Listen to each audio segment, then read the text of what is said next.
teaspoons of sugar per day, and women no more than 6 to help slow obesity and heart disease.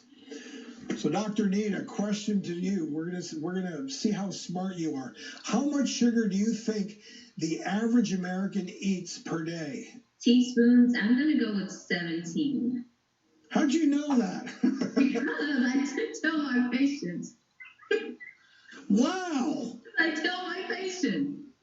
I have to know that, right?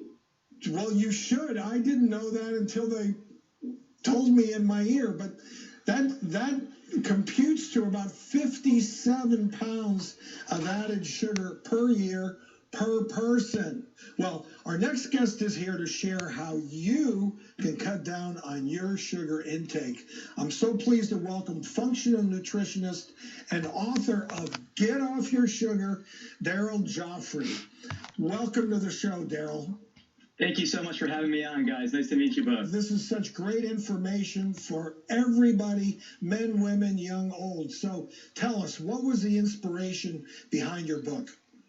Yeah, I struggle with my own sugar addiction for a good portion of my life. And like most of us, when you're addicted to sugar, it's something that's really hard to overcome by deprivation, willpower, by quitting cold turkey, which is the way that I always did it. So moving forward, what I decided to do was to ditch that approach because, again, sugar is so addictive. It's literally like a drug. The research shows it's 8 times more addictive to your body than cocaine. How crazy is that? So I ditched that deprivation mindset, and moving forward, I decided that I'm just going to start to change my approach, start adding foods into my body, into my diet that are going to strengthen my body, strengthen my energy. And it was incredible. Literally, I started adding a green juice every single morning. I moved on to healthy fats, and within 21 days, my cravings were completely gone. And in just under 4 months, my body dropped literally 42 pounds. Every time you pick up something on your fork, you want to be adding foods into your diet that's going to strengthen your body, your energy, your immune system. And the best part is that these foods can be as delicious as they are nutritious. Delicious and nutritious. Those are the 2 words I like to see coming together. Because if you're missing the delicious part, it's not going to work. Not long term. Maybe for a week, maybe for 2 weeks, but not for a lifetime. So what are some of the easy things that people can do today to lower their sugar intake? Well, one of my favorite foods here is what we call Kelly's Pancakes. And this is Kelly Ripa's favorite recipe in the book.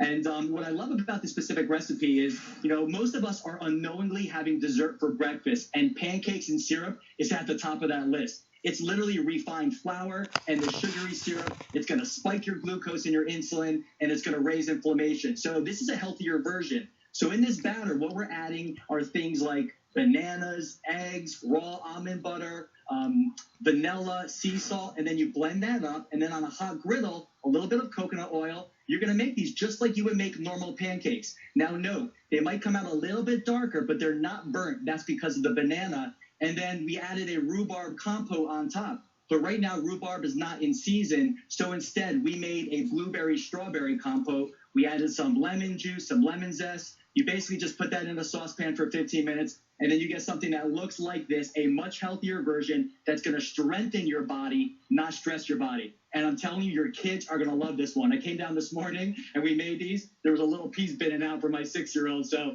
they're going to be fighting for these off the table. Well, if it's good enough for Kelly, it's good enough for us, right? Absolutely. All right, so I love the pancakes. That was the first one. What's next, Darryl? Next, we have avocado keto wrap-ups. And what I love about these is that they take less than 5 minutes to make. They're super easy, and they taste incredible. So this is going to replace like your taco, your burrito, and even your sandwich. So what you want to do is get a butter lettuce or even romaine lettuce. And then in that, you're going to add some azuki beans, which are great because they're high in protein. They're high in fiber. You dice up some avocado, which I call God's butter. It's like the most perfect food. And then you can add in things like red onion and cumin and red pepper, some olive oil. On top, I always add some sprouts, which is really the most powerful living food. And then what you do is you wrap them up, you roll them up, eat them any way that you want. They're not going to last for long. And I love that you said they're easy to make, because that's important too. If you're craving pasta, that was a big one for me with my Italian background. We're going to make something like a raw zucchini pesto pasta. So in replace of the wheat and the gluten, which is a digestive nightmare, you're using zucchini noodles. So you're going to get a spiralizer, and you're going to make these zucchini noodles. And if you don't have a spiralizer, you can use a vegetable peeler. And then what you're going to do is create a dairy-free vegan sauce, which is using basil and walnuts, which is a brain food. You're adding olive oil and garlic and lemon. You blend that up. You add it on top. You garnish it with some basil. And this is a phenomenal recipe, and you're going to think that you're cheating. So try it out. Stick with it. As you do this, this is going to strengthen your body, and this is what a strength eating meal should look like. Darryl, clearly you're on to something. I hope I'm going to pick up on some of your tips for sure. I know Nita is. Really good stuff. Thanks for joining us and sharing today. Thank you so much for having me on, guys. I appreciate it. We'll have a lot more right after the break.